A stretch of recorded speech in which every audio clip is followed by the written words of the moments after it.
Having trouble with your garage door? Problem solved. Call Direct Service Overhead Garage Door Company.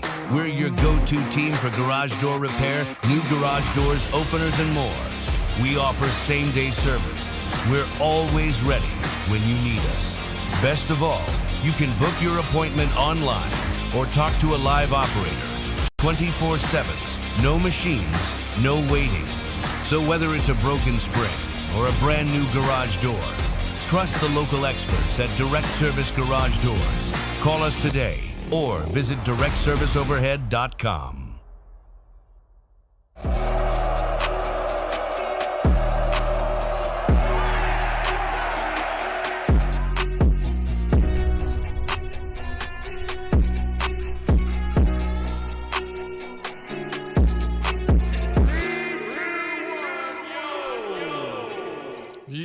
What's going on, Arkansas Razorback fans? Welcome to the Just Talk with Ty post-game live show. Hope you guys are all doing fantastic. I hope your weekend is great because that was awesome.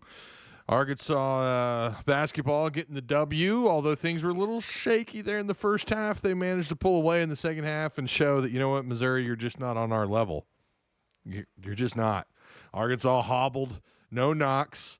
Sealy was supposed to be available. I guess they just, you know what, they felt like they were fine. They didn't get into any serious immediate foul trouble, which was good to see in the first half. Of course, Pringle's going to Pringle, right? But, yeah, Arkansas hobbled. We saw Billy Richmond there at the end.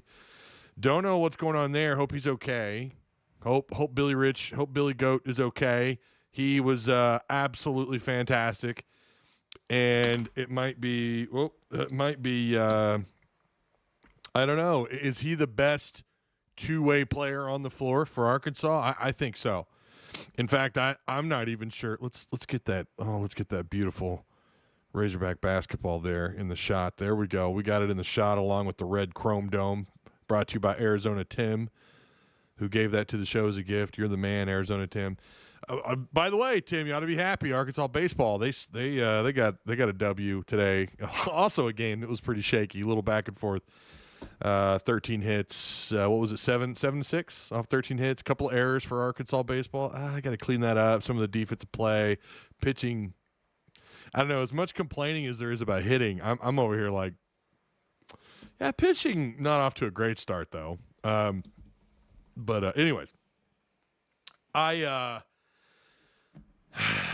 very impressed with the way Arkansas recovered in that second half, and especially inside about the 4.5-5 minute mark in the second half. I mean, they just, again, this is what I'm talking about when I say Arkansas is going to will their way into some of these victories, and that's exactly what they did. Now, they're more athletic. They're better. Top to bottom roster's better. Even as hobbled up as it is, it's still better than Missouri.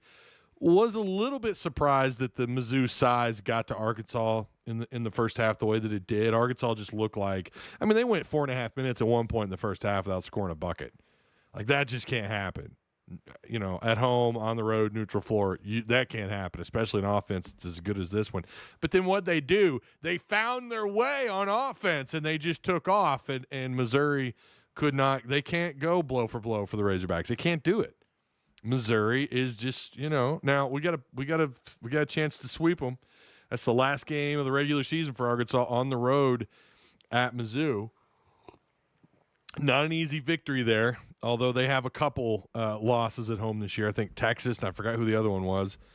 So they're not perfect at home, but they are very difficult at home, and I think I would put them in that category of teams at home that are very difficult to play. They're all hard. All road games, especially in the SEC, are difficult. I get that. But Vandy's Missouri's in that category of very difficult at home. So a Texas game did surprise me, by the way.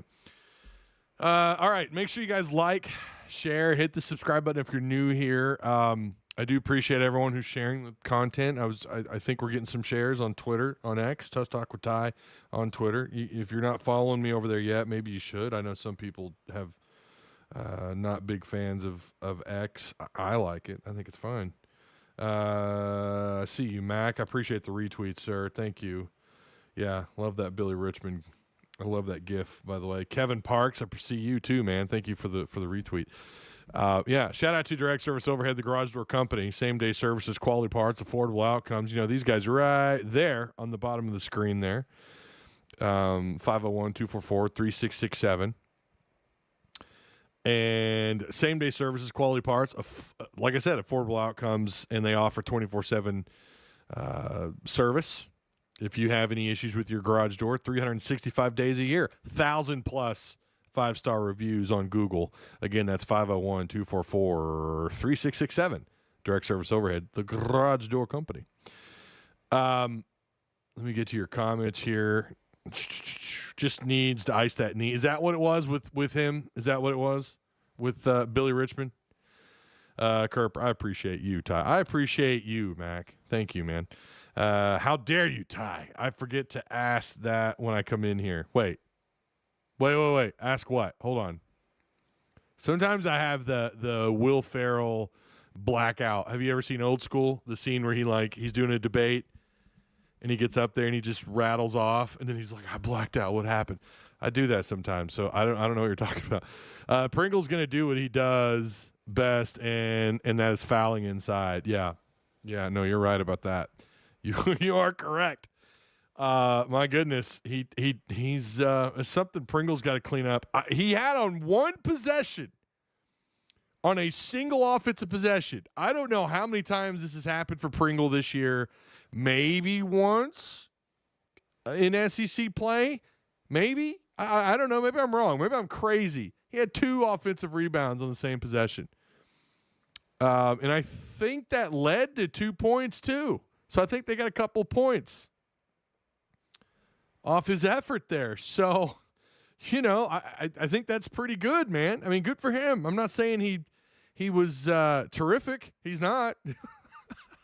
He's not terrific. I mean, God bless him. But he's just you just kind of thought we were going to get more out of him. I know that's like the weekly talking point if we're going to talk negative about the Razorback basketball. Ralph, if you're in chat, please, earmuffs, Ralph, for any fans who don't like hearing any criticism.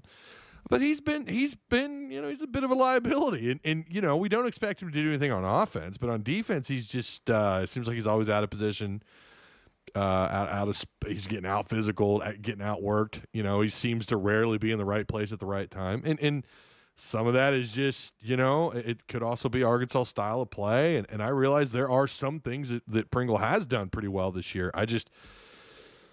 It's like, man, we brought you here to get boards and to play defense. And it's just like, damn it, man. But that's okay. You got to give him credit for where credit's due. Two offensive rebounds in a single position. That's what I'm talking about. Let's get some more. Read some more comments. Hey, I appreciate you, Kerper, for sharing the Discord link. Make sure you share the Patreon as well. It led us from a 3. Is that where that went? Okay. So it led to a 3 from TB. There you go. Refs had to impose themselves, let them play. I'm not going to get too worked over the officiating. It was, again, I mean, it's SEC officiating. I mean, Arkansas certainly got a couple of calls tonight for sure. Okay, or today. That's expected. A little home cooking here and there. But yeah, the officiating is the officiating. Right? The SEC officiating is it's got a reputation for being some of the worst. I mean, I don't know. I watch Big Ten basketball. I'll watch good matchups in Big Ten and the ACC and the Big 12. And even those games, I'm like, yeah, okay, they seem to be on par with the SEC. And then, I don't know. I guess I don't watch enough of those other conferences maybe. But I think officiating, every conference probably complains about their officiating. And at the SEC, it does appear to be really bad. So, solid time from Ewan, says Hero Blank. Yeah. I did share the Patreon link. Oh, you did? Oh, it's all in the same link. Oh. Okay. Well, there you go. Pringle did get 3 consecutive offensive rebounds. He had 3? Wait a minute. In this game? Are you serious? In this game? Because ESPN's only reporting 2 offensive rebounds, and they were both in the same possession. What's the stat broadcast saying here? Malik Ewan's got 3 offensive rebounds. Pringle. So you must be talking about a different game. So he had a game where he had 3 straight offensive rebounds. Wow. Color me shocked. Color me shocked. Did he now? What game was that? And I would love to see the highlights on that one. How about Leak, though, today? 8 rebounds, 2 assists, 14 points. That's why he's on the poll, man. I mean, that's not something he does. Yeah, you always want a few more points out of him. You'd like to see him get closer to 18, 19 points. But 14 points, he even had an offensive rebound, 8 total boards, 2 assists, 0 turnovers. He had a block and a steal. Leak quietly had just a few more points, and we've got a legitimate conversation about who gets the post-game gold chain. So that is the question. As I pick this anvil up, I always laugh when good God. I mean, you just hear it. It's just so, it just takes up all the room here. So who gets the gold chain? Take the poll, vote in the poll. Let's see what the poll's at here. Billy Goat's at 91%. Acuff at 5%. Leak at 5%. Yeah, Leak is a great game out of him. All right. I mean, if he's not scoring 18 points, we're always like, I wonder if maybe 16, 18 points. You wonder a little bit. But then you look at the rest of what he did. Again, 2 assists, no turnovers. Just 1 foul, 8 boards with an offensive board. He's 15 in the plus-minus, 37 minutes played, and no turnovers. Now, he didn't have the ball in his hands a ton. He was just 5 of 9 overall. I mean, I guess that's not a small amount, but, it's not like he with the amount of minutes that he played, it's not like he had the ball in his hands a lot. Let me scroll down. Ty, been drinking the sauce today? I have? What are you talking about? No, I haven't. DJ was strong too. Yeah, I should have put Wagner on there. Wagner, when Acuff's on the bench, that's been the question. If in Acuff limping around, we know he was in a boot. When Acuff is on the bench, does Wagner fill into that one spot at the point guard spot? We know he did it last year when Fland, who was not fitting in with what we were doing or what Cal wanted, and obviously it really brought down the product on the floor, especially on the offensive end. But Wagner steps in, and we know the story, right? It's been told a million times. That's the question this year. If Acuff, he's walking around, he's limping. We don't ever expect him to get into serious foul trouble, but if he's getting a couple of minutes to rest off the clock, they're going to give him a couple of minutes. Can Wagner keep the flow going, or can he get a flow going on offense, and can he facilitate? Now, I think his defense is pretty. I mean, it's definitely better than Acuff's. All right, don't take shots at me. I'm not drinking any sauce. I guess Hero Blake. I'm crazy on a take. I don't know what take I made that was so crazy for him to say that, but Wagner is better defensively. He's definitely not half the offensive player that Acuff is. But his specialty is what? It's not. Now, he did splash a 3 today, but his specialty is driving right to that rim and finishing and making you look silly. He can make some silly shots at the rim. That was a part of his game last year. They really put Arkansas on this elevated level. And we saw it today. Acuff was on the bench, and Wagner, I think Wagner scored 7, 8 points. I mean, I know he splashed a 3, and he had a couple of nice dribble drives to the rim, and he facilitated pretty well, I thought. What was his – I haven't even looked at the I don't think he had a bunch of assists. He had 2 assists, right? In the time in which he was asked to take on that role is when those assists happened. And it wasn't very long. Of course, Acuff, who's – again, it seems like he's playing on 1 foot. I mean, I don't know. As much limping as he does, yet you watch him play, you wouldn't have any clue that the guy's playing injured. Acuff is just – again, he's just incredible. But, yeah, I mean, obviously there's going to be a dip in scoring when Acuff isn't on the floor.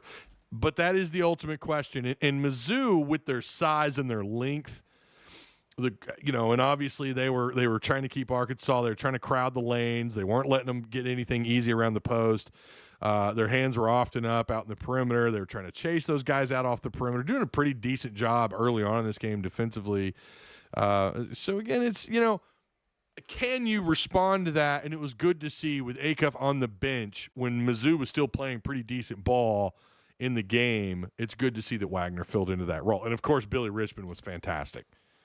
I mean, Billy Richmond was just fantastic. He is I'm trying to think of better words to use.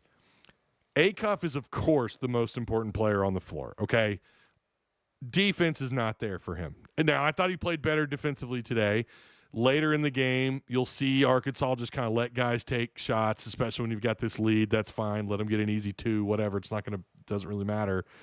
I would like to have won this game by 10, but anyways, should have. But again, you're playing kind of hobbled up as a team, and now you're really concerned with foul trouble, especially with knocks out. But yeah, I mean, Acuff is not the defensive. He's just not a good defensive player. Again, I liked his effort today. So I think Arkansas is sitting in a really good spot here. Like, you know, they're riding a little bit of momentum. I mean, it got them into the Alabama game, and they played out of their freaking minds against Alabama and still lost that game. I was worried. I'm not gonna lie. I was concerned if that game was going to carry over and Alabama beat you in two games.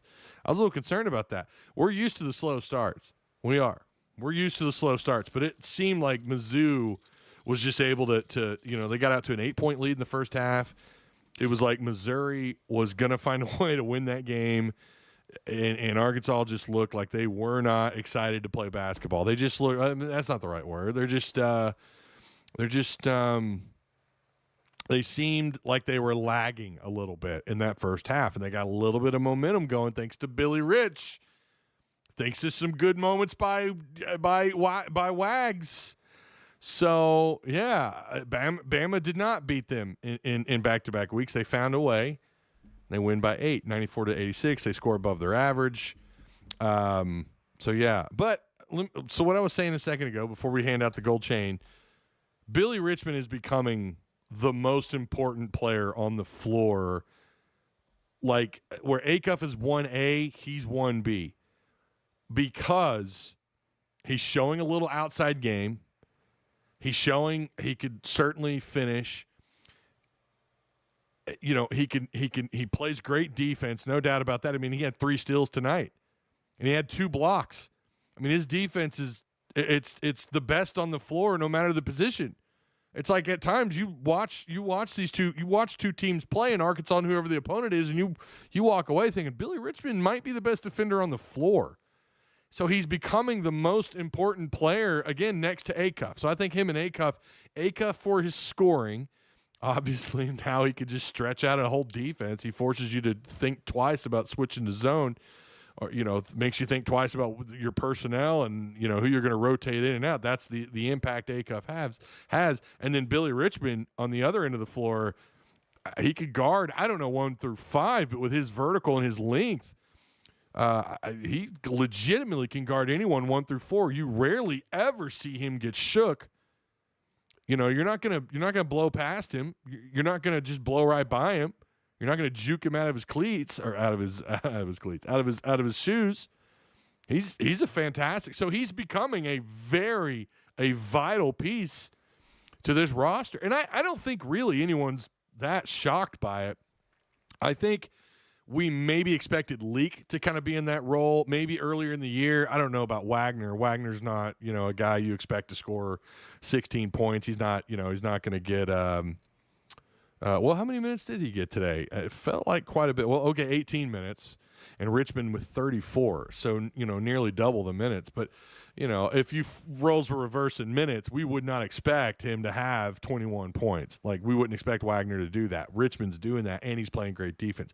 Wagner's probably the next guy up when you think of especially perimeter defense. And it's rare you see him get blown by as far as I could tell. So, yeah, Richmond is filling into that role like he is probably him and Acuff are clearly like. And that's the thing, too. Like, if there is a game where a team finally figures out how to contain him, Acuff, obviously that's not playing ISO ball. You're not going to ISO. You know, you're going to have to trap him. You're going to have to get a couple guys. You're going to have to run more of a stretch defense and keep him off balance. You know, I mean, that's what makes Acuff so challenging is that's impossible to do. He just absorbs these body blows and just finishes at the rim or finds a way to get to the free throw line. But lately, that's getting better. We know for a while the guy couldn't buy a foul. So yeah, it's good that you have him, and then also you've got Billy Richmond, who if Acuff is being limited or contained, well then maybe that's Leak and also Billy Richmond, and you know, unfortunately it's still the front court that is the problem. So no matter how much we love to brag on, you know, what's going on positions 1 through 3, it's then you've got to worry about who's playing the 4 and the 5 and what the hell they're doing on defense. So yeah, I love the dynamic of this team right now. I do wish they had – I mean, obviously you need Knox to be healthy, and Knox is likely – I guess Knox is out for the year. I don't have any clarity on that. It sounds we've got people saying, well, no, there's a shot if they go on a run in March. He could be not eligible. He could be ready to go later if they do make a Elite Eight Final Four run. I don't know. I'm not a doctor. I'm not going to sit here and act like I have any clue. I'm just going to assume Knox is done for the year. That's what I'm going to do. I'm going to assume he's done for the year. Don't forget to take the poll if you're just hopping in here. Post-game gold chain goes to, yeah, I agree with you guys. Billy Richmond. Good God. Billy Richmond. This big, heavy bastard.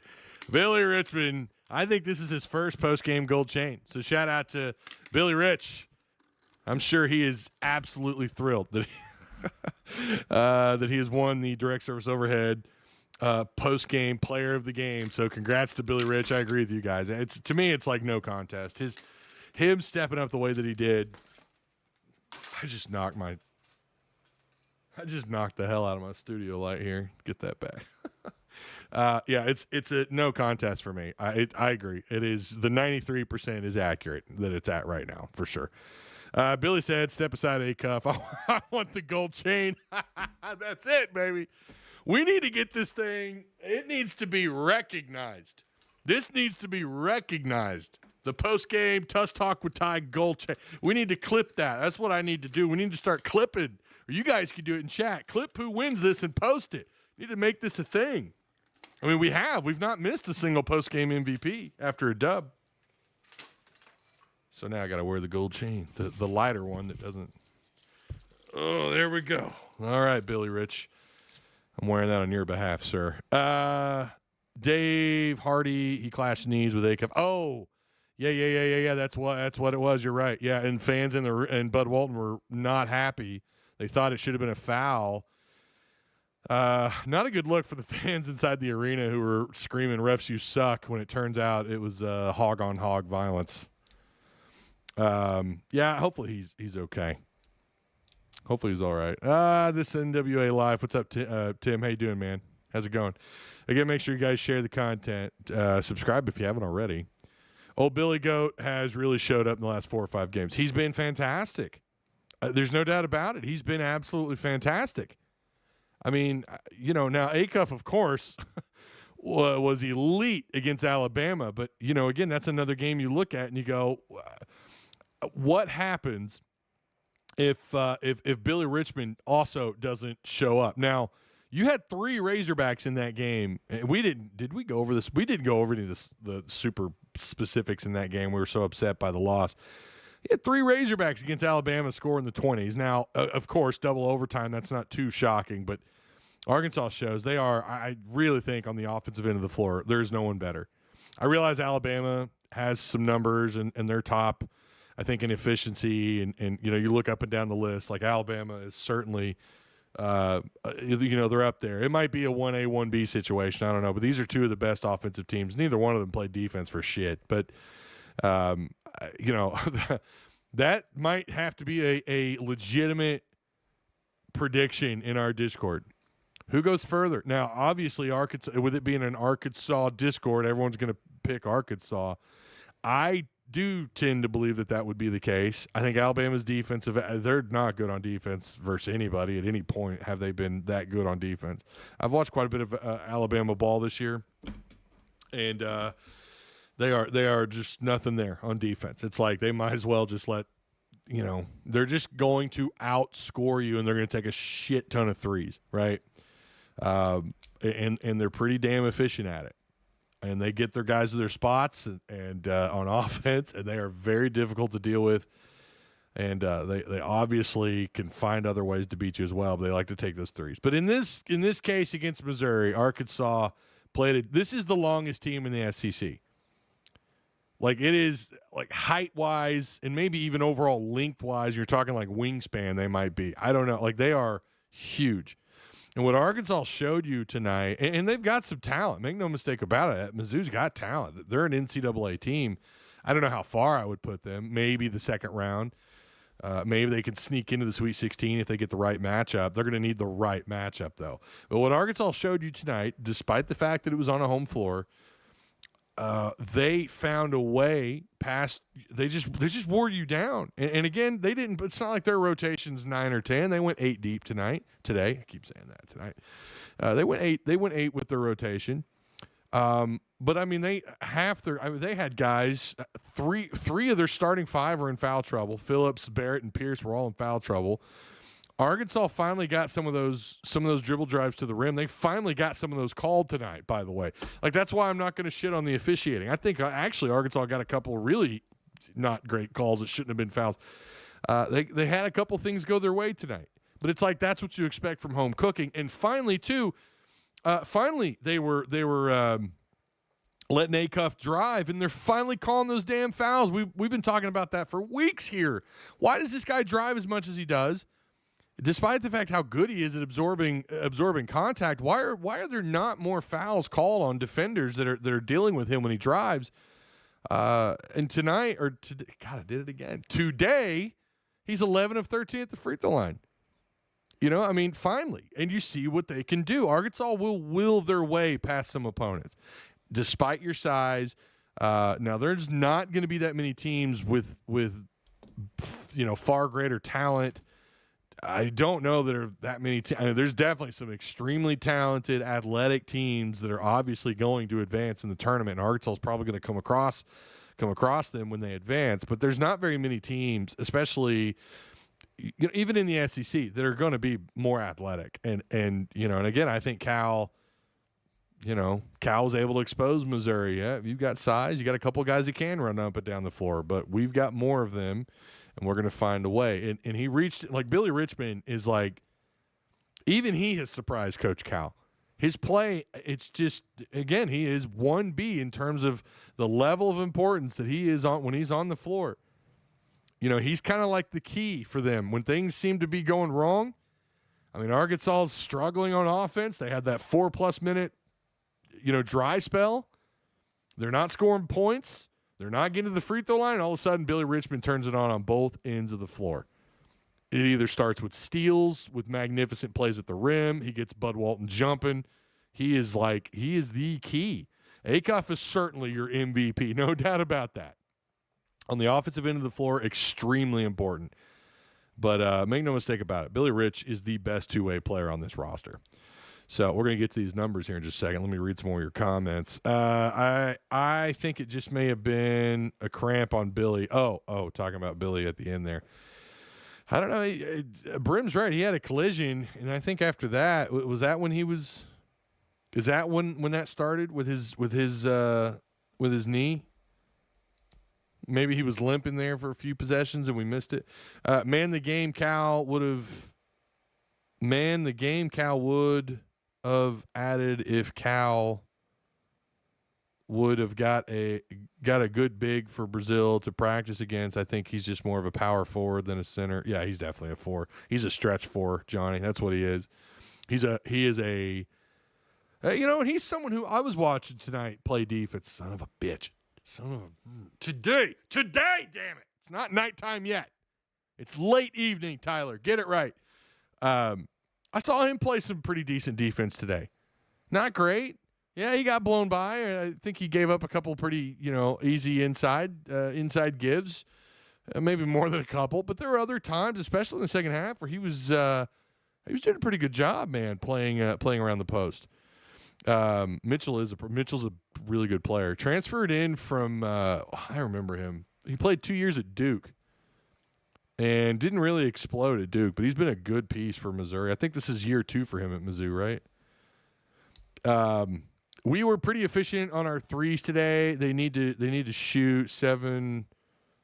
Let's see. They need to shoot for 7 to 8 made threes per game going forward. Are you Blake? Are you saying they should only shoot 7 or 7? Oh, I see what you're saying. They need to make around 7 to 8 threes. Okay. Yes, sir. The direct service overhead gold chain dookie rope. Direct service overhead gold dookie rope chain. Player of the game. That's just too many words. It's too many words, Bram. We gotta shorten it. Billy Goat, good. He is very good. I agree. Hey, again, make sure you guys share the content. Sharing is caring. Take the poll if you haven't already. Postgame gold chain. Even though we've already picked our guy, it's Billy. We gave it to Billy. Feel free to take the poll.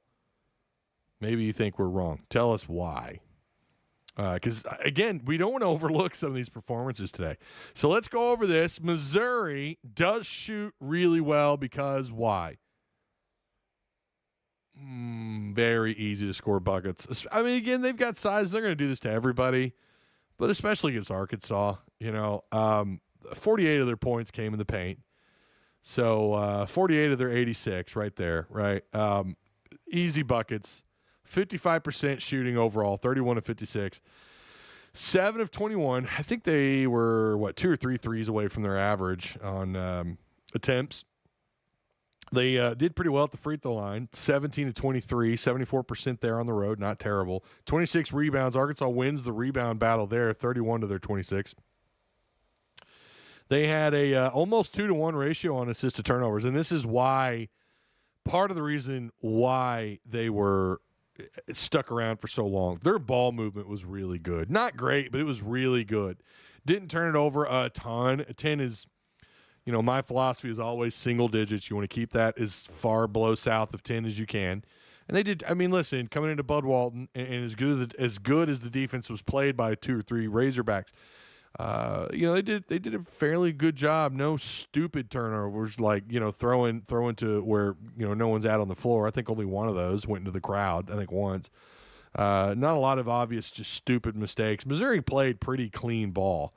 And again, they walked in here and scored 86 points. Pretty efficient basketball. 2 steals, 4 blocks, 7 offensive rebounds, 19 defensive rebounds. They had 19 total fouls. 3 of their starting 5 into foul trouble, along with Anthony Robinson, who came off the bench, had 5 points, but he also had the 4 fouls. So Mark Mitchell is a problem. And I said he was going to go for 30-plus in Discord. He was close. 26 points. He was 8 of 12, 9 of 12 at the free throw line. He also had Mark Mitchell had 8 assists. Mark Mitchell is played his ass off. This is a guy that well above his average today, right, in points and scoring and assists. Well above his average, 17 points a game. He's been very good for them. I'm pretty sure he played 2 years at Duke, and now he's in his second year at Missouri. Really talented player. I'm going to pull that up here to double check. I'm almost positive that was at the beginning of the year when I was looking up their roster. Yeah, there it is. He was 2 years at Duke. Really solid player out of high school, and he's been very good this year for them. So Arkansas would end up, again, 52%. A lot of that was just because of how well early on Missouri was playing. Their post defense was really good. Nothing was easy. Using all that size and length to keep Arkansas off balance on the offensive end of the floor. Second half, Arkansas shot better, but 52%, 32 of 61. So you had several more shot opportunities than they did, but probably the most impressive part of this game, there's 2 areas. 8 of 18. I love that efficiency, man. 20 threes a game is where Arkansas should be, or maybe 19 to 18 as long as you're efficient. And they were extremely efficient. Shot selection, for the most part, out in the perimeter, out in three-point land, was pretty magnificent. 8 of 18, 44%. And that's what Arkansas should do at home. They ought to be about a 42 to 46% shooting at home. As efficient as they've been outside this year? Yeah, absolutely. We've seen them shoot that well at home. So 44%, and I'm talking about the 46, 45, 46%, but you're splitting hairs at this point. 8 of 18, man, 44%, fantastic shooting and great shot selection. And then probably the thing that I love the most, along with the efficiency at again, shooting 50% overall is not bad, by the way. That's actually really good, but 88% at the line at the charity stripe. Bro, that's exactly what you should be doing. Like, we talk about like, oh, you just really need to be about north of 75, 76% at home, and you're fine depending on the amount of attempts. They were 22-25, man, 88%. To go along with, this is just one of the most efficient games Arkansas's played all year, outside of their overall field goal shooting percentage. Still great. I mean, again, north of 50%, great. But 20 assists to 5 turnovers. 20 assists. That's absurd. 20 assists to 5 turnovers. This is what gives you hope. Again, we talk about it every post game. This is what gives you hope when you talk about advancement. And I'm seeing people on Facebook talk about how Arkansas is going to be, now, even after what we've seen lately. I can understand 3 weeks ago being like, and I was saying it, this is the most talented one-and-done team I've seen play, maybe one of the best offensive teams I've seen Arkansas have that's going to be one-and-done. They have changed my mind the last, 5-6 games. It's just crazy, their assist-to-turnover ratio. And then, again, they had 5 blocks, 5 steals, 11 offensive boards. You beat them there as well. And then, 17 total fouls. But still, like, great, efficient game, and this is how they could win in the NCAA tournament.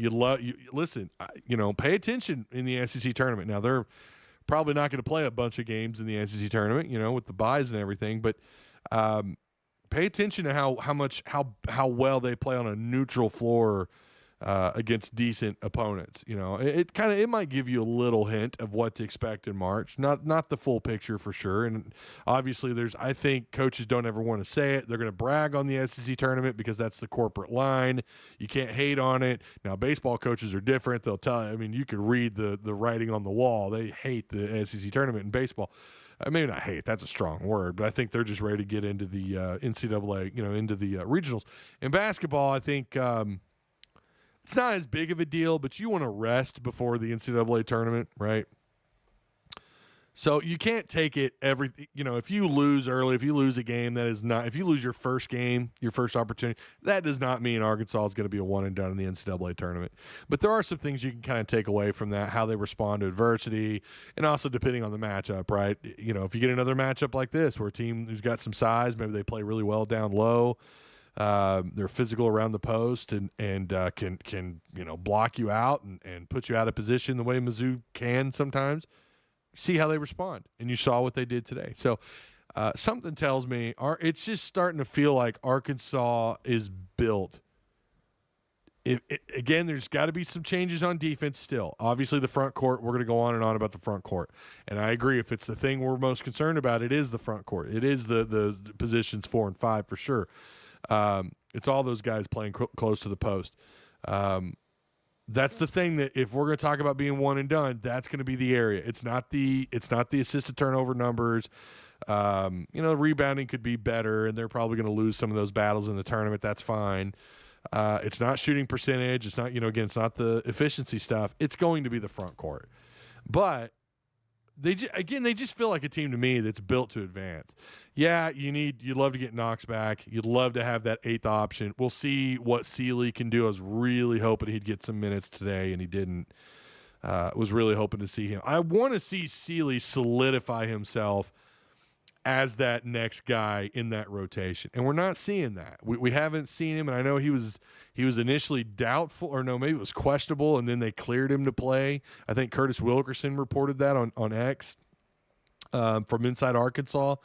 So I don't know. I'm really hoping we see Seeley get in that rotation and solidify it, and you'll feel a hell of a lot better. And get good minutes on the floor. I'm not just saying like he gets 7 or 8 minutes and doesn't do anything and he just, whatever. I'm saying I want to see him get those minutes and then show us why he's earned those minutes. So But yeah, they went with that short rotation again because they had no other choice. Wagner did end up with 7 points, 3 of 5 overall, 1 of 2 outside. Ewan was perfect at the line, and he had 8 boards. He was 4 for 4. He had 16 points. Offensively, I thought he played a really good game and not a terrible game. Again, out of position, yes. Gives up easy buckets, of course. But, he had 3 offensive rebounds tonight. And 5 total, just one turnover, and 16 points. Ewan is, again, this is another guy who I wouldn't have expected to have a good game today. This is another guy, Malik Ewan, I would not have expected to have a good game against Mizzou's size. I wouldn't. I figured he'd get blocked a bunch, turn the ball over 2-3 times, end up with like 5 points or 4 or 5, 6 points, something like that. No, he had 16 points, man. He was 6 of 11, and again, perfect at the line with 8 boards. He actually played pretty good. From a rebounding perspective, really good, and then from a scoring perspective, really good. Again, the defense, you're not too thrilled about what's going on there. Ewan got better as the game went on. He did. I agree with that. He looked like a circus clown early, though. Mizzou had 3 players with 4 fouls, for a significant portion of the second half. That is also true.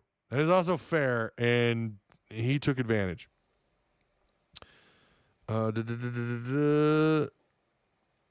Billy, oh, you're talking about health. Okay, I see that, Brim. Okay, good as in healthy. Okay, good. That's good to hear. No tie. Mark Mitchell is a great player that passes well. I think Mark Mitchell's a pretty damn good player. I mean, he's averaging, 17 buckets a game, and we saw him have a night today, or have a good game today, 26 points, 8 assists, 4 boards. It's not bad. It's not bad. I think he's a good player, man. I think he's really good, and he fits in very well over there. We definitely need another player in the lineup, says Joe Cool. Yeah. Need to get Sealy up and running. So again, Arkansas gets the dub, 94-86. Billy Richmond, it felt like, kind of put this team on his back there for a little while. Acuff would he rode the bench a lot. I guess it was his foot. I don't know. Did we get clarity on that? I might have missed. Maybe the broadcast talked about it, or maybe Chuck talked about it on the radio with Coach Z. I don't really know what happened there. He was on the bench for a little bit. Maybe he was resting. He put in a lot of minutes against Bama. That's for sure. I'm sure he's ready to ready to kind of, I don't know, get this, at least ready to rest on Sunday. I'm sure they're going to, I expect they probably will take it easy because they don't play. I say take it easy, let them kind of have the day off or something.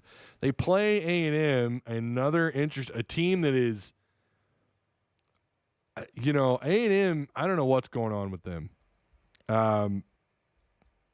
Looked really tough, and then lately looked really bad. Yeah, 8 p.m. on Wednesday. Damn, 8 p.m. tip-off. Hey, but it's our last 8 p.m. tip-off of the season. Then you get Florida. Game day is going to be there. Did I read that right? At Florida, 7:30 p.m. Then you get Texas at home at 6 p.m. Then you're back on the road on Saturday, March 7th, 11 a.m. to prevent Mizzou getting their revenge game. So we'll see if Arkansas. Tim said on the last live we did, Tim said he has Arkansas winning out outside of Florida.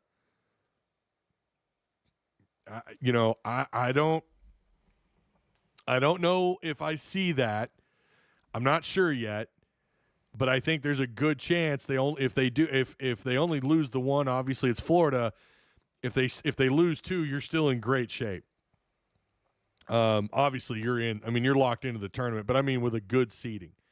I think if you lose 2, you're still locked in for that 5 seed. Now, the next part of this conversation, I'm sure we'll get into this next week. And the seed debate starts to get a little silly, but I see a lot of seeds putting Arkansas at 5. If they do only lose one game, if they lose in the Swamp, then put me down for 4 seed. Who knows beyond that? And we also have to remember a good point that was brought up. You also got to watch the teams around you losing. I mean, we saw Kansas get absolutely just destroyed today. I mean, I think we saw several teams in the net ranking lose in the last couple of games. and obviously now you're 1-1 in your net games these last 2 games. Well, I mean, we know that Alabama game, for whatever reason, it's still, I know we don't like moral victories, but I didn't lose a ton of sleep in that game. I'll say that. Not like I did when Kentucky came in and beat Arkansas on January 31st when they lost that 85-77. I lost a lot of sleep on that. I didn't lose much sleep. I felt really good actually after that loss. Now, had Arkansas lost this one, I probably would have lost some sleep. So Wednesday again, they're going to play Texas A&M, 8 p.m. tip-off. That's a big game. And if you win this, you go on the road, maybe who knows, man? Maybe that's, we keep talking about that one upset that Cal has in him. Maybe that's it. Maybe he can go on the road. Can you imagine winning out? Who knows where you're at in terms of seeding? Yeah, 4 seed easily, I would think. And then, of course, you have the SEC tournament that starts Wednesday, March 11th, following your final game at Missouri. So, oh man, okay. I wish we could just sit in the. I wish we could just sit the SEC tourney out. We need rest.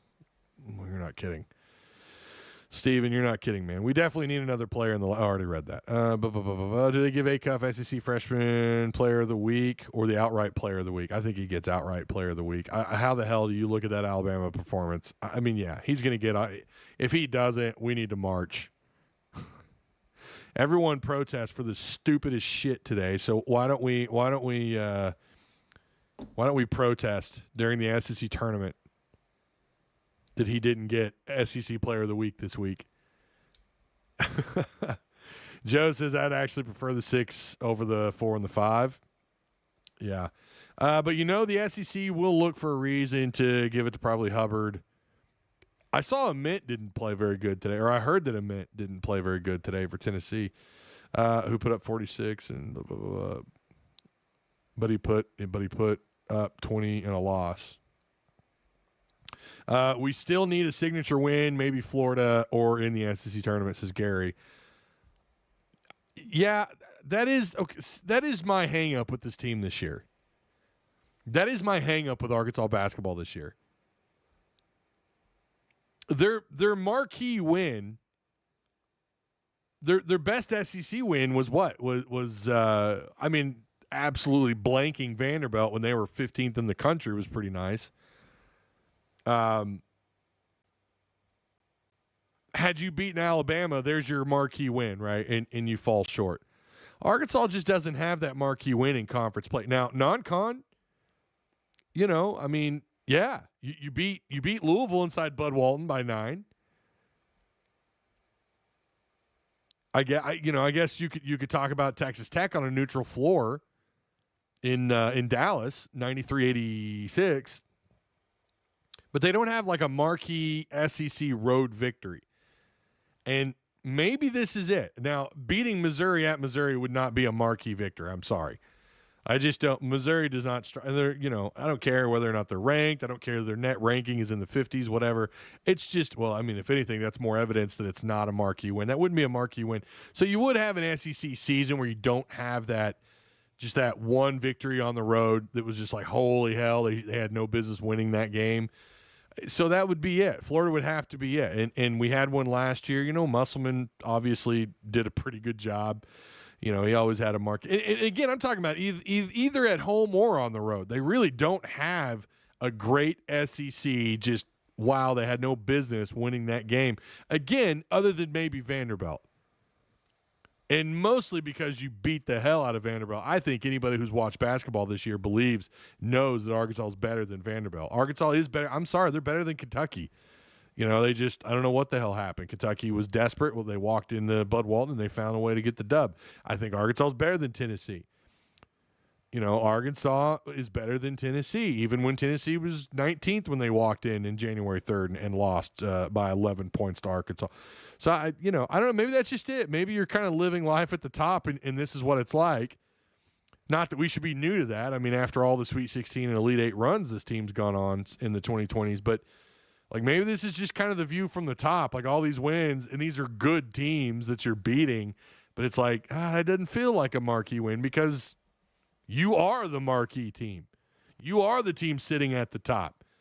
Now you need to, I'm talking about for the season. Now you need to do something, when March comes around, when you get into the tournament. So maybe that's what it is. Maybe it's just Arkansas. You're sitting at the top of the SEC. Yeah, you should have beaten Alabama. You had no business losing to Kentucky. You had no business getting thumped by Auburn, on the road. I guess we're just going to have to – that game happened, burn the tape, as Coach Cal said. So, yeah. So thrilled about Arkansas winning today, absorbing that Alabama loss and not letting it affect them too much and not letting Alabama beat you in back-to-back games.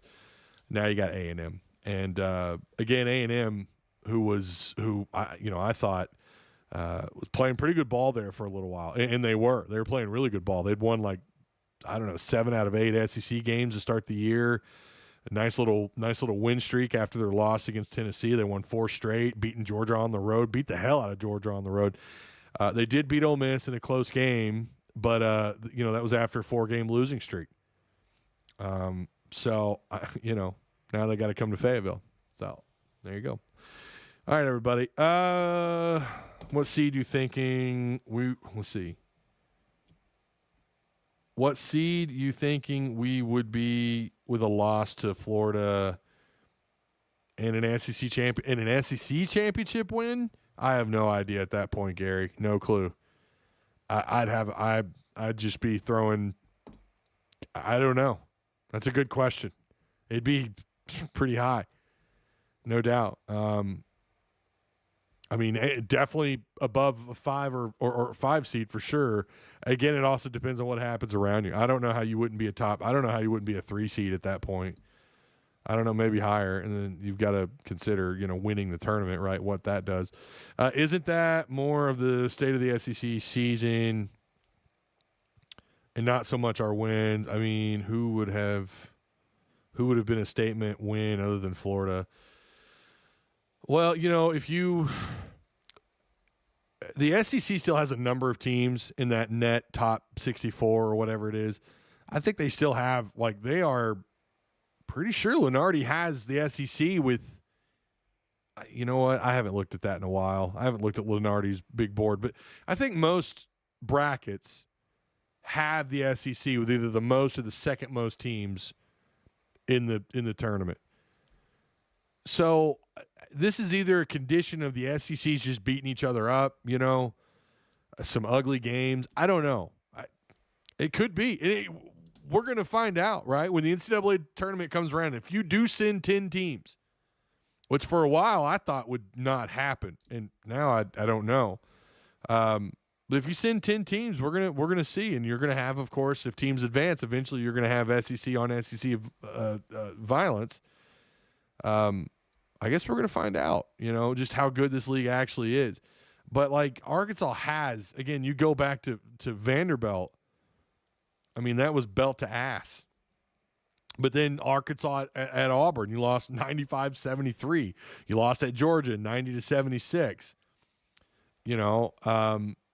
But then you come home and everyone's thinking we're not, I don't know what this team's capable of. Then you turn around, you win the next 3. You beat Vanderbilt easily. You go on the road and eventually beat OU. Snuck out of your own arena against LSU. And then you play Kentucky at home and drop that one. And then you go on another 3-game streak. They haven't lost back-to-back, which is good. They've not lost back-to-back games, and I don't think that'll happen at all this year, which is, that's good.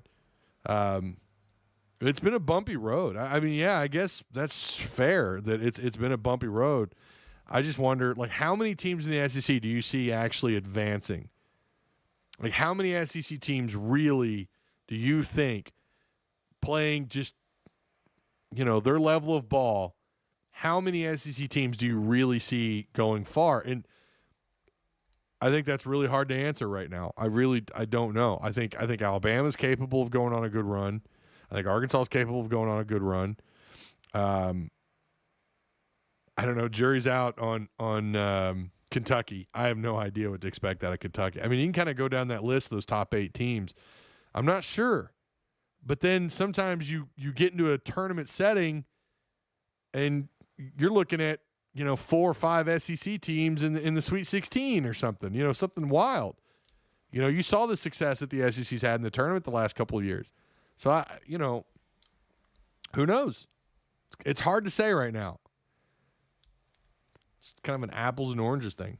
I thought the SEC would be lucky to get. Oh no, they're going to get more than 6 or 7. No, Steven, they're going to get. I think they get. I think it's going to end up with like 9. I think they end up with 9. So I'm not sure. Thumped by Georgia. LOL, says Joe DC. I don't know what you're talking about. You talking about Arkansas getting thumped? Yeah. No business to that one either. That one's probably I can understand that one. Georgia, I think, is better overall as a team. I'm not sure. Has Georgia played Auburn this year? Yeah, now for sure they're going to get more. I mean, early in the season. Oh yeah, no, early in the year, I was right there with you. We're seeing some teams grow and seeing some other teams struggle. And again, A&M to me is the biggest surprise as far as the struggle, because I watched them play, against, I watched that game. I watched them go on the road against Tennessee, and I thought they had a shot at winning that one. And they did struggle, but they beat Auburn on the road. And then, they beat Oklahoma. And then they go on a 4-game win streak, looking really like a really pretty damn solid team. And then they run into this gauntlet, the toughest lineup in the SEC, excluding Arkansas, right? They had to go to Bama. They hosted Florida. And this is after – actually, no, we got to start off with Georgia, because at the time Georgia was playing pretty damn good ball. They went to Georgia and mollywopped Georgia, beat the hell out of them. I watched that game, was shocked. They beat the pants off of Georgia, 90-something to 78 or whatever. But then they go on, again, a 4-game losing streak. They lose at Tuscaloosa against Bama.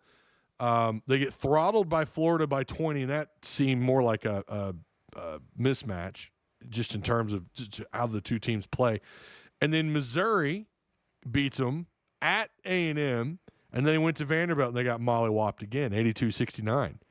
So, I don't know. They're a very streaky, strange team. I don't know what to expect from them coming up. But I've watched them play a little bit lately, watching them more, and we'll see what they do. But they barely got by Ole Miss, and they beat them by 3 points. So, yeah. They've still got Oklahoma later tonight, 7:30 p.m. So, there's a question I was going to read.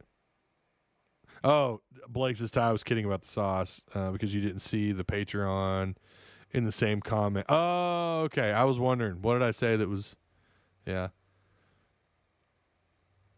Billy Goat is high octane. Billy Richmond is – and he's so fun to watch already as it is, right?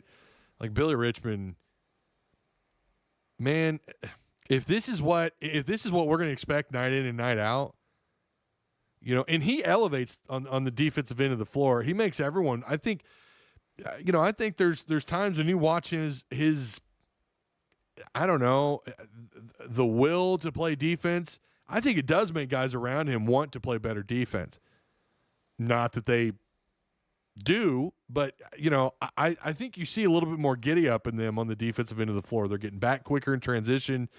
They're not getting blown by as much. Just talking about when you see Billy Richmond make a play, or you see the electricity that he brings, especially at home inside Bud Walton Arena, I think it just kind of makes everyone want to play better on the other end of the floor. And that's kind of what he does. And then now we're getting him on offense, where I guess we're just going to have to expect him to score, I don't know, 18, 19 points a game now. Is that what we're supposed to do with Billy Richmond? Is that the expectation that this dude's going to play at that level night in and night out, or is this just kind of a streaky thing? But again, against Alabama, he had a fantastic game. He had 20 points in that one, as we mentioned a minute ago. Against Auburn, he had 25 points against. I thought it was 20. It's 25 points against Auburn. So he's had, I guess, what is that? 3 straight games now where he's scoring 20 plus points. So you add him in with Leak, you add him in with Acuff, all of a sudden Arkansas is like that much deadlier on offense, which is crazy. Yeah, I'm not going to argue with anybody who puts Arkansas in the Final Four. I'm not going to argue against anybody who puts them in the Final Four. I'm not going to stand in your way. You know, they're going to score, especially at home. They're going to score 91, 92 points. I hope they get that. I'd love to see them go down to Florida and get that W. But if Leak, Acuff, and Richmond with the ascension of the Billy Richmond offense lately, if that's the direction this team is headed, hopefully they get something figured out on the defensive end of the floor. But again, this is why I keep saying they're going to will their way past opponents because of what they can do on offense. If that's it's hard to argue against anybody right now who puts them in the Final Four. Now, winning it all, I mean, that at that point, like, you know, I don't even like that conversation. I don't even like that conversation in, you know, past the third round of the tournament, to be honest with you. But, you know, who knows? Once you start advancing, teams get hot. All of a sudden, maybe Arkansas finds their they elevate their defensive game, and it's not just Billy Richmond, but it's other guys. It's the front court finally coming along. I don't know if to expect that or not. I mean, let's not forget, we have seen that before where guys just all of a sudden start playing out of their minds. They black out on the floor in March. I mean, it could happen. Anything could happen. But I'm not going to argue with anybody that puts this team in the Final Four. I personally, I'm not there yet, but I think they are legit. I'm just going to say this. I don't want to stick them in a specific spot, but I'm just going to say this. They strike me as a team that could absolutely advance against the field. Like, I just, how do you slow these guys down? How do you slow them down if Acuff's going to get his 25 plus, if Leak is going to get his 18 to 20, if Billy Richmond's going to get 18 to 20, if Ewan can keep playing like he did on offense tonight or today, how do you stop this, man? Again, you can't stop them. You can only hope to contain them. And even when you think you've got them, they figure it out. Coach Cal figures it out. And that's what we're seeing. And now maybe Wagner's starting to get comfortable. Oh, Lord. Good luck. Good luck slowing these guys down. I don't know, man. It's just some of the best offense I've seen out of Arkansas. I mean, it really is. It's some of the best offense that I've seen them play, no matter the coach, going all the way back to Coach Nolan, baby. I mean, this is just great offense. Efficient, inside out, can score inside, mid-range, perimeter, outside. They could score from the corner pocket, deep. They can finish at the rim. They can dribble drive. They can pop up 15 feet out. And it's not just like one guy. It's like 2-3 guys can score, maybe even inside out. These guys are finding their mid-range game. And it looks like Billy Richmond might be finding his outside game. Good God. May Christ be with you, trying to slow these guys down. It's insane. All right. Wow. All right. So I guess we're going to end it. Appreciate you guys for sticking around. I'll see you Monday night. Yeah, we're going to end this poll. There it is. 90% Billy Goat got the gold chain. He certainly did. So it was what a game. Here you go, baby. Another win it keeps you in that conversation for winning the regular season. Arkansas now 10-4 in conference play. Tennessee's found themselves right there, right back in the mix. 10-4, 2 games behind Florida along with Arkansas. So it's really Florida, Arkansas, and Tennessee and Bama right now that are serious contenders to win the regular season. So that makes that game down in the Swamp. If you take care of business against A&M, it makes that game down in the Swamp huge. So, of course, you still need teams to lose. You need Florida to lose more than just that game. So, all right. I do appreciate you guys. Again, shout out to Direct Service Overhead, the Garage Door Company. They are the sponsors of this show, and they sponsor that gold chain over there, the post-game MVP chain, which went to Billy Richmond. So congrats to him, the Razorbacks. And we'll be back on Monday. Make sure you hit the notification bell, like the show, and share the content because sharing is caring. So, all right, that's it. I'll see you guys on Monday. Have a good rest of your weekend. Oh, but before I go, Night of the Seven Kingdoms season finales tomorrow night. Excellent show on HBO. Excellent show on HBO. You need to watch it. Season 2, the way that scene opens up in season 2, wow, okay. You might kind of, I don't know, look off screen for a little bit there. But great show. Highly recommend you watch Night of the Seven Kingdoms. Such a good show. So we get I'm pretty sure that's the season finale tomorrow night, 9 p.m. on HBO. Highly recommend you guys watch that show. I can't wait. All right. Have a good weekend. And I'll see you on Monday. Be good.